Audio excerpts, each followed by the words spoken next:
Hello everybody, I am the Sonic Arrow, and welcome to a game called 9.03M. Now this game has a very somber setting. I have the description of it right here, and let's see. So now this game has overwhelmingly positive reviews. Yeah, it's the overall reviews. All 986 of them add up to very positive. There were a couple bad ones, but it's very positive. Like 82% of all of the user reviews for this game are positive. So it's very good. It's got a B. But this game has a very somber setting. Now, this game was originally a charity game made for the charity Aid for Japan following the 2011 tsunami, and many people lost their lives during that tsunami, and there are a lot of people who lost family and friends, and so it's very somber. And I'm just going to read you a little bit of the about this game section. This media is quick to put fingers to death tolls in such disasters, and 9.03 tries to remind people of the individuals behind those figures. A lot of the reports have numbers, like just numbers. Every person who died was just a number. That's not true. Every person who died was an individual. That's what this game strives to do. Now, you know what? I'm just going to share this window with you guys. Let's see here. Just gonna take a look at the Steam page here. Ooh boy. Okay, so, can you guys see that? Like, is this showing up? Okay, it should be showing up. That's weird. Maybe I can't show you guys. Oh, I apologize. That was a waste of time. Oh well. I'll just continue reading. 9.03M is set on Baker Beach in San Francisco, where debris from the tsunami has washed ashore in the years following the tsunami. This game was this game was released, I should say. It was released on September 12th, 2013. So there were 2 years for the debris to wash up and for people to find and document them. So, to play, you must find the butterflies. Now, this game is not a horror game. This game was nominated for the Scottish BAFTA and 2 TIGA awards.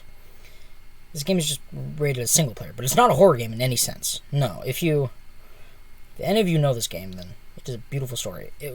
Years ago, when Markiplier played it, it was a $2 game on Steam, but since then, it has become free.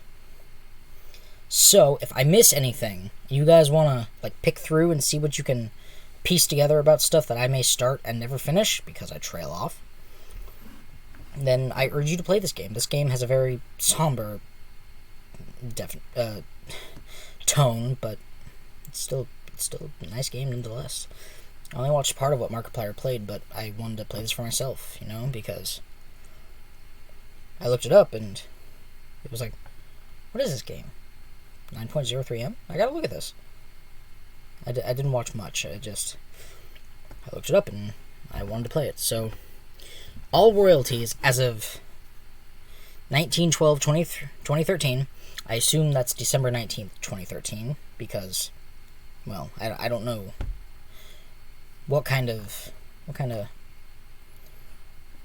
don't know who made this game. I don't know what nationality they are, but if there's anything bigger than 12 in the first slot, it goes day, month, year. So, take that what you will. But all royalties as of December 19th, 2013 are donated to charity. Half of all received Space Bungee royalties go to Aid for Japan. a charity that helps children who lost their parents in the tsunami. The other half goes to Redder, a charity that helps in disaster scenarios. And that's the biggest thing about this. Like, children lost their parents in the tsunami. Like, no matter who they are, children are children. Doesn't matter what nationality, doesn't matter, you know, where they were born, what language they speak, where they're from, where they grew up. None of that matters. They're just children. And a lot of them lost their parents. And that being said, this game is very, very sad. And one review by Jetpack Joust says, it's moving, it's gorgeous, and if you don't have the feels yet, you'll get them. I won't say any more, but 9.03M's ending will stick with you for a long time. I'm glad I didn't watch Markiplier play all of it, because I want to experience that ending for myself. And I encourage all of you to try this game. If you watch to the end of this video, then, you know, just good on you, because from what I gathered of Markiplier playing this game, it was very sad. So, without further ado, let's get into it. I'm gonna turn this down just a tad. Down to 40 in my headphones. So, let's just start. So,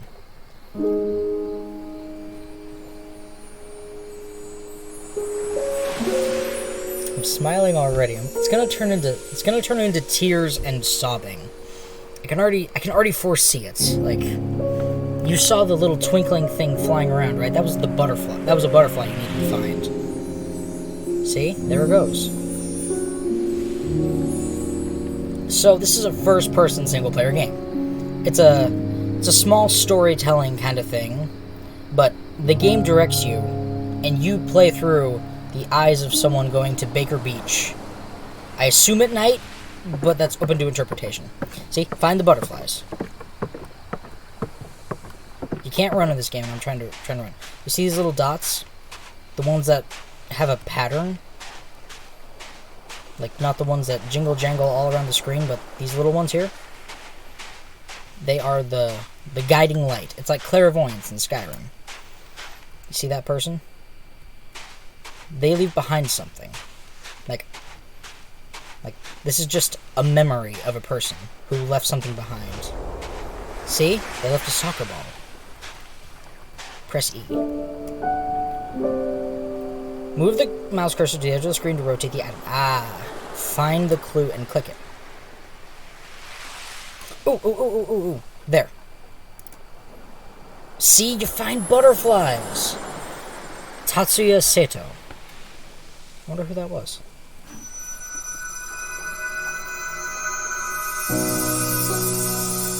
And now the butterfly leads us somewhere else and hides in another piece. Another piece of something that washed up on this beach. And look. See, there's a person. Looks to be female, based on the sort of hourglass figure and the ponytail. But that doesn't mean anything today. But this game was made back in 2013. So, let's go meet this person.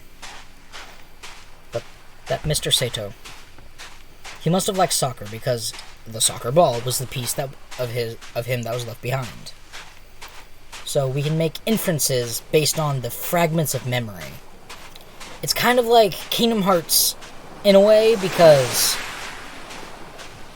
in Kingdom Hearts you look for fragments of memories and, like, recoded, like you found bits of stuff in Jiminy's journal. And, like, here, we have a ring. And we have to zoom in. I see it. Right there. That's another fragment of memory. April 25th, 2009. Love, life, and happiness together. That was a woman's ring.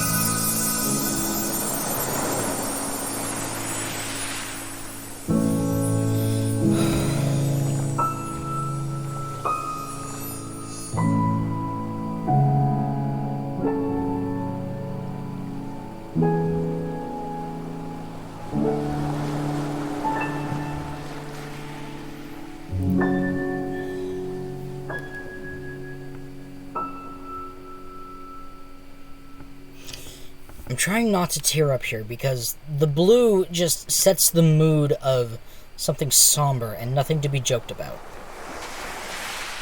And coupled with the piano music, it's very beautiful and saddening, and I'm already starting to tear up, damn it. I'm already starting to get the little lump in your throat that you get when you're trying not to cry, and talking would do it. See in the distance, you see those two arches, or those two little peaks?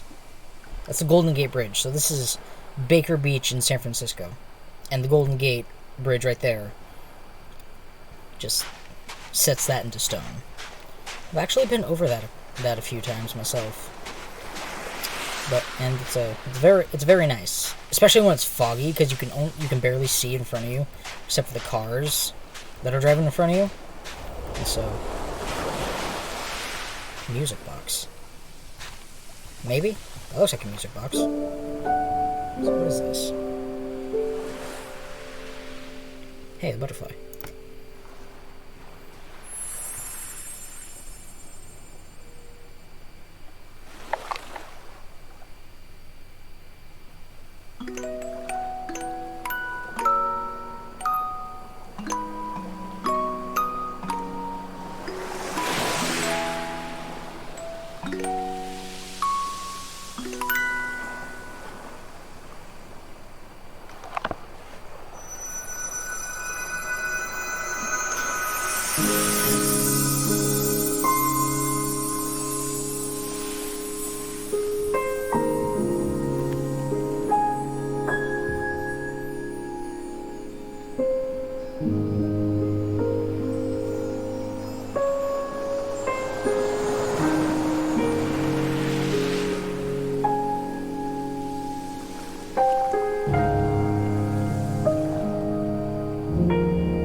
I'm wondering if these pieces of memory were something people were holding on to, or if they just slipped out of their grasp and floated off somewhere to be found later. I wonder what the story is behind that. Like, were people holding on to it for dear life, and that's why we can, kind of make a stab at if the person this memory belongs to is male or female? Like, can we make an inference? Because, like, that man looked like he was hunched over like an old man would be if he were, getting up there in years. And the music box was like something he might have had custom made, or because the little rotating figures were in there. So, just what's the story behind all of these? Like, the soccer ball, like, did someone hang on to it for dear life until the end, or were they found with it? But I don't know. A pocket watch. That's what this is, right? It looks like a pocket watch. There it is.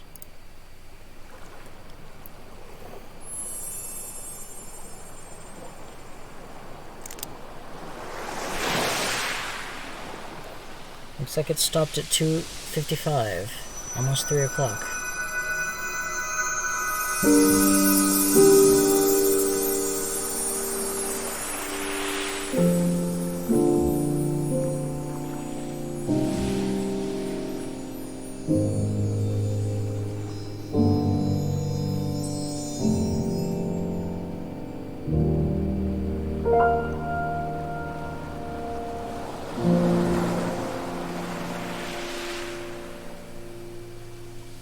Looks like a young boy, or a young child of some sort. And have you noticed that the water kind of recedes back into the ocean every time we find a memory? I don't know what that's about, but maybe it leads us to uncover more things that people lost in the tsunami. I don't know how accurate this is geologically, but I don't care. This is a beautiful game. And should not be judged based on its geographical correctness. A child's toy train. No! So where's the butterfly on this one? On the bottom. Yeah, there it is.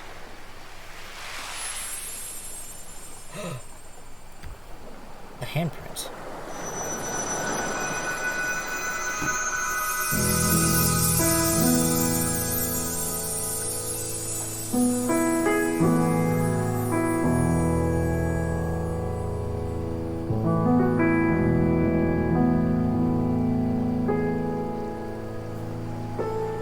Oh no. Oh, that looks like a pregnant woman and her husband are... I wonder if these are all people who actually lost their lives, or if they're like symbolic of all the different types of people who lost their lives. Like that little toy train. Like, did a child lose its life? Like, I'm not tearing up. I just had an itch in my eye, but the tears are gonna start rolling in soon. Oh no! I think that's symbolic of the unborn child. There's the butterfly. No, other way, sorry. The unborn child. That woman looked pregnant.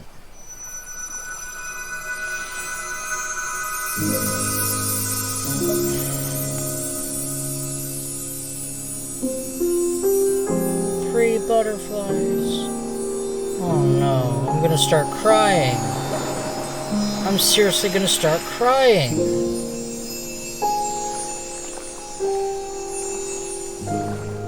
Oh no. Another child. Those ones hit the hardest. Why? This game is great. Like, it's not so much a game, more like a visual story, but it's a game because there's obviously movement mechanics, but it leads you through a story. Now, that's not a bad thing, because this is a serious thing. You don't want to make a game that could have any kind of something that would be perceived as making fun of something that happened, but this... I'm wondering, like, all these things left behind, are they symbolic of all the different types of people that lost their lives, or...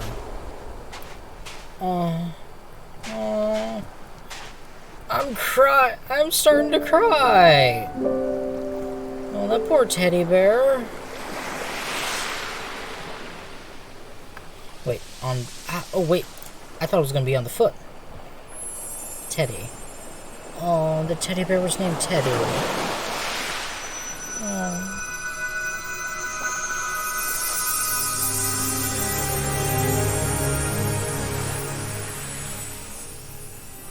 So what's happening now?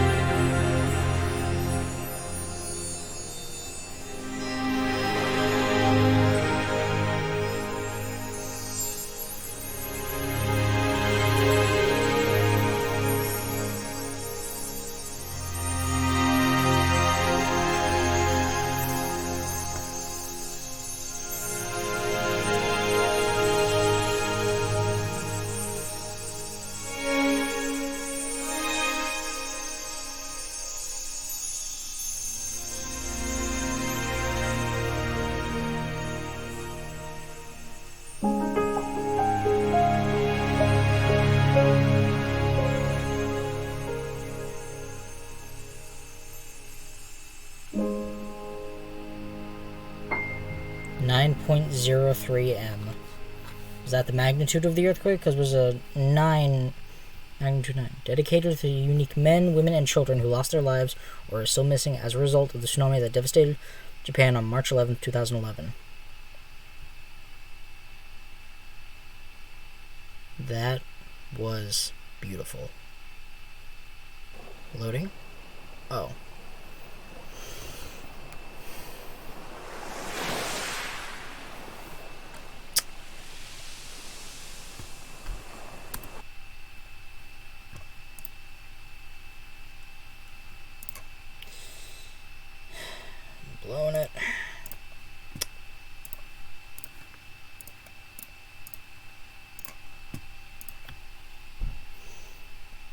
If you'll allow me to put my thoughts together for a moment.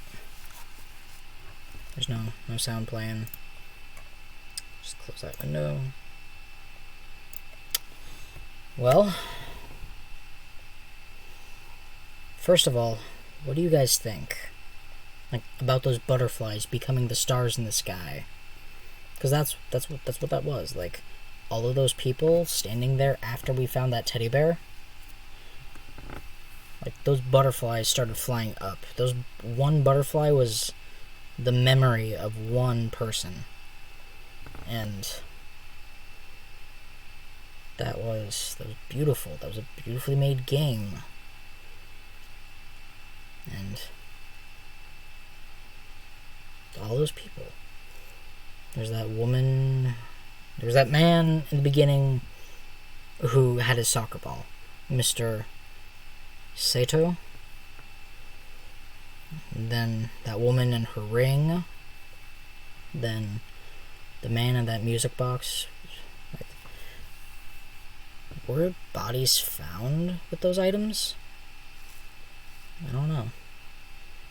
Those items were things that people had, and were all of those actually pieces of debris that washed up on the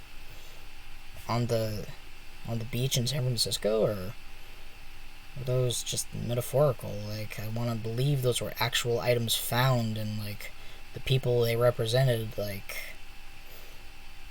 I don't think that ring could be anything other than authentic. Like, I think all of those items that were found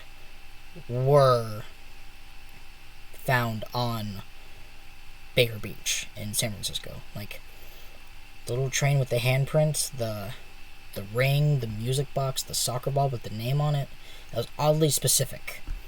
Now, granted, they could have just looked at the person who died, and like the list of people who died, like maybe there were names, and they could have just snatched one, but that wouldn't be proving the point that all of those people weren't just a number.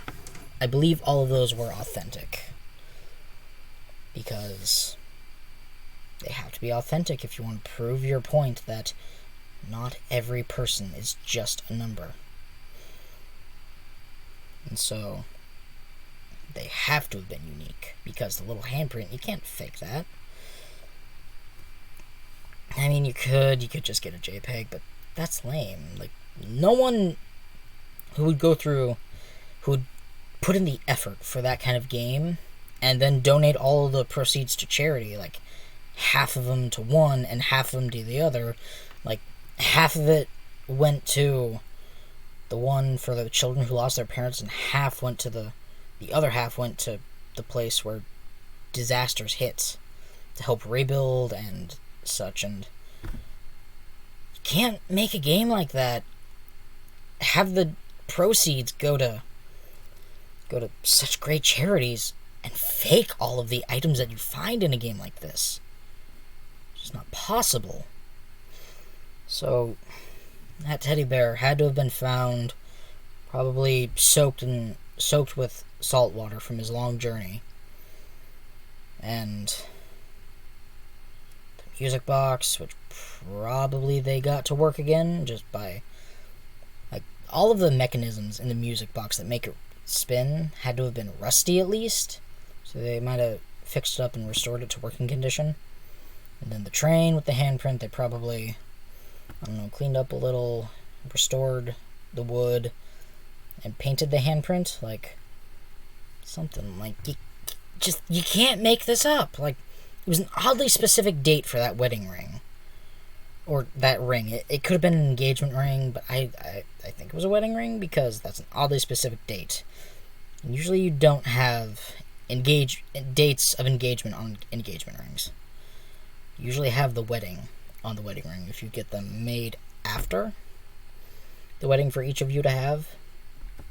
But then that unborn baby, the pregnant woman and her husband or boyfriend or whatever the relationship between them was, that baby basket. Like, the tsunami hit Japan. Like, it didn't go up on Japan's beaches and like there were thousands of people on the beach that day. No, it was a huge tsunami that hit March 11th, 2011. So it devastated a lot of homes. Like, people on higher ground were okay, but the people down on the coastline and a little bit farther up, I don't know how far it went up, but a lot of homes were destroyed. And a lot of things could have been lost to sea.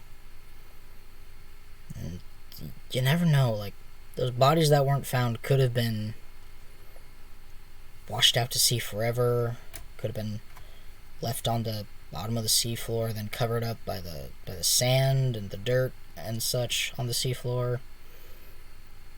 But it was a beautiful game, and the imagery was beautiful, the representation, the imagery. Oh man, they used incredible shades of blue to set the somber and sad and serious tone. And then the butterflies, just the souls that left us and moved on like a butterfly usually does. Like, they're in one spot, then they go somewhere else. Like, and the butterflies at the end representing each one of those people. Man, this is a moment I wish I was crying, because that's so beautiful, and it's not easy to make me cry, and I just wish I was crying right now because that was beautiful. But it wasn't that sad. Like, it was beautiful. Like, and yes, to a lot of people it would be very, very sad. Like, this is an incredibly sad game, because, you know, losing your parents and something like that stays with you, and the hardships they would have had to face, like, you can't forget that. Like, it's just, if they had no other family they had no other family that could take care of them because they lost them in the tsunami, like, those kids would be having a really hard time. Like, I don't know, the child with the teddy bear, and it looked like a young girl. It looked like a young girl.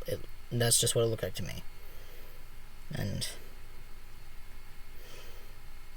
I just got to thinking, what if that was my sister? But it's not my sister. Like, that's not my little sister. That would not be my little sister. No. She's still alive, she's well, but I'm just imagining, like, if that were my little sister, what would I think? And it would be very hard to answer that, because I don't know. But just the lives that were lost were terrible, and the representation of all of them in this game was beautiful.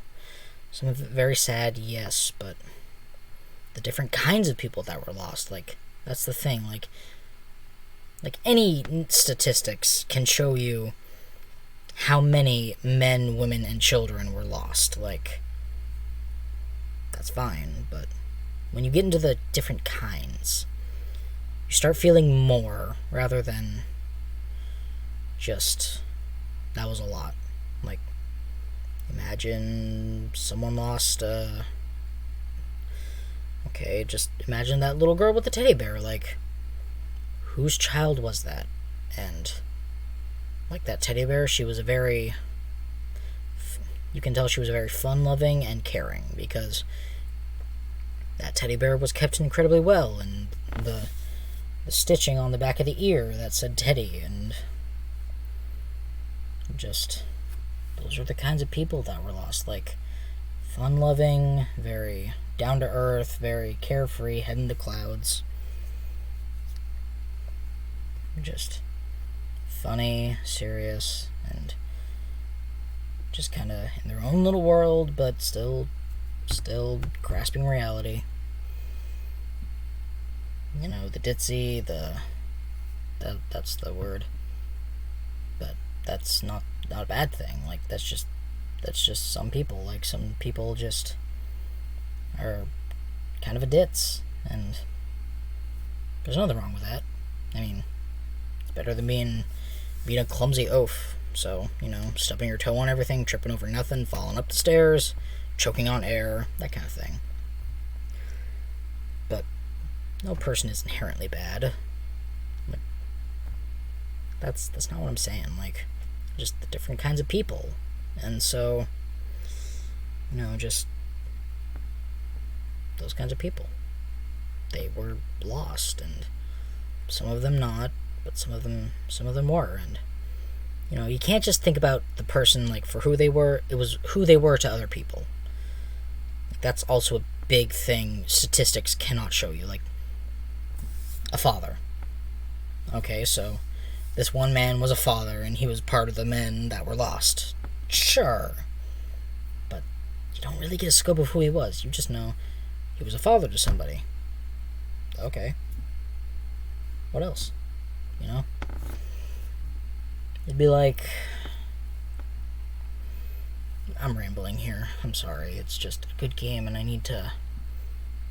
I feel the need to talk about it because it's just so good, and the imagery and the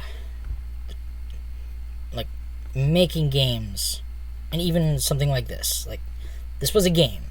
Like, it was game-like enough that it can be considered a game. It was a visual story. Like, you were led through, and you could make your own assumptions with using very little words. Just find the butterflies. What do the butterflies represent is entirely unique to one person. I feel they were fragments of who those people were. Like, and the objects, like, that represented those people who were there on the beach, they turned into butterflies. And so that was a memory of what could represent those people. So the girl with the teddy bear, the guy with the soccer ball, the guy who liked to have fun, kicking the soccer ball around, playing soccer and such. The little boy with his train. Imagine him playing with it in the living room while mom and dad read the newspaper or a book. And then the tsunami hits and mom and dad make it, but the little boy trips and is washed up. That's a horrible image. Don't put too much thought into that. I shouldn't have said that. That's bad. Because that's the way some kids do go. Like, they get washed into the sea. That's terrible. Like, no parent should lose a child. No parent should die before their child. It's just a golden rule. And so I knew someone who died before their child. He was my grandfather, and he died before his child. Like, his child didn't have any connection to me, but he was my grandfather's child. And so my grandfather shouldn't have gone next. If anything, when the time was right, my grandfather should have gone first. Like, that's a terrible thing to say, and I miss him terribly, but what can you do? And this is the point where I make myself cry. But, just the whole thing about the numbers, like, don't give us the numbers. Like, it's helpful to get a scope, but not just the numbers. Look into the different kinds of people and say that you looked into this many and they were these kinds of people, and it would get the point across more because we'd feel more. Like, looking at the numbers is like looking at math, and barely anybody likes math. If you like math, then, good for you. I like math a little too, but just looking at those numbers in the face of a natural disaster, like, we don't want just the numbers. Like, most people don't just want the numbers. They want a scope of what kind of people were lost, like, and, like, how many families were... That's a very sad thing to think about, but, just... What do you do? All those men, all those women, all those children, who were they? Like, were they students? Were they getting ready to start school? Were they newborn children? Were they unborn children? Like, just young men, young women, old women, kind of mid-aged. And that's probably my only gripe about the statistics, like the numbers that they give us.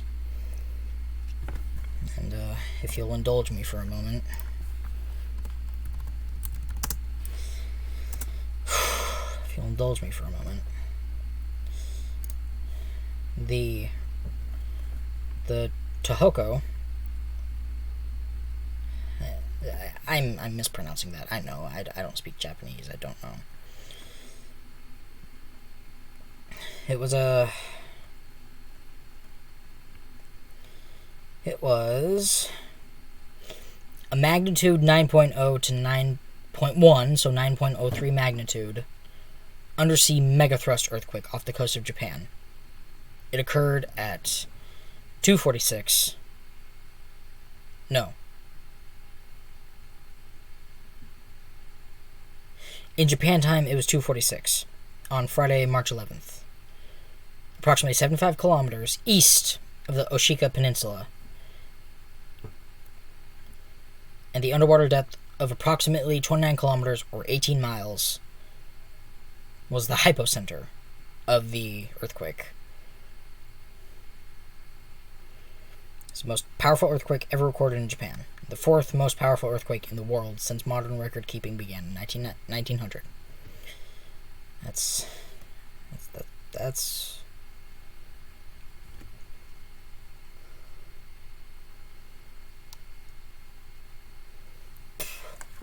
the earthquake triggered powerful tsunami waves that reached heights of up to 40.5 meters, or 133 feet, in Miyako, and which, in the Tohoku's Iwate Prefecture, and which in the Sendai area traveled at up to 700 kilometers per hour, or 435 miles per hour, for up to 10 kilometers or 6 miles inland. They only had 8 to 10 minutes warning, and more than 19,000 were killed. Many at the more than 100 evacuation sites that washed away. So, some of those evacuation sites weren't entirely safe. Like, you can prepare your whole life for something. Like, if you wanted to prepare for the zombie apocalypse, that's fine, but like, you get enough food, bullets, and water, and just all the stuff you need for survival. You go to the place where you have the best chance of survival,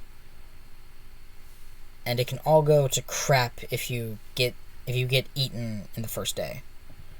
Like, you can prepare for anything, but if you forget one thing, or one thing happens that you don't account for, it all goes to naught. Like, those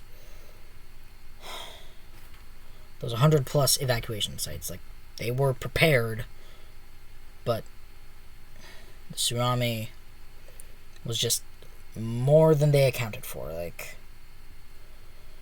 so that's a terrible thing to think about, because just the horrible nature of what happened. So, and like the game, I was expecting a longer game. Like, even if I did this like 10-minute talk afterward, like, I was expecting this to be like a 50 minute episode. So it's only 40 minutes. I expected this to be 10 minutes longer, and I wish it was, because I wish we could have seen just a few more items representing those people. Just a bit longer of a game. But this game was good. Like no matter how long it was good, and it was for a good cause. And so, like, just I guess all I can say is cherish your loved ones before you lose them. Like, I cherish the fact that I have my mom, my grandma, and my sisters, and my family. Like, just make sure you cherish them as long as you can before time's up. You never know when time's going to be up. So just, I don't know, the point I'm trying to make is, don't take what you have for granted. Like, if you have your family, don't take that for granted, because a lot of people don't have a family, like, anymore. Like, Some people just lose their family before they're ready. Like, in a disaster like this, like, many of those children lost their family. And to truly have nothing except the memories is one of the worst things I could imagine. It's not the starvation, it's not... Like, granted, all of the things I'm about to list are serious, like starvation, like, that's bad, like... But starvation, pestilence, famine, disease, war, like, those are all serious, but it's easier if you have your family. Like, I have my family, and I'm grateful that I have them, because without them, I don't know what I'd do, because I've never known what it's like to be alone. Ever. So, I'm very fortunate, and very glad that I've been so fortunate, but a lot of people don't have that luxury. And those are the kinds of people who've lost more than any of us can ever imagine.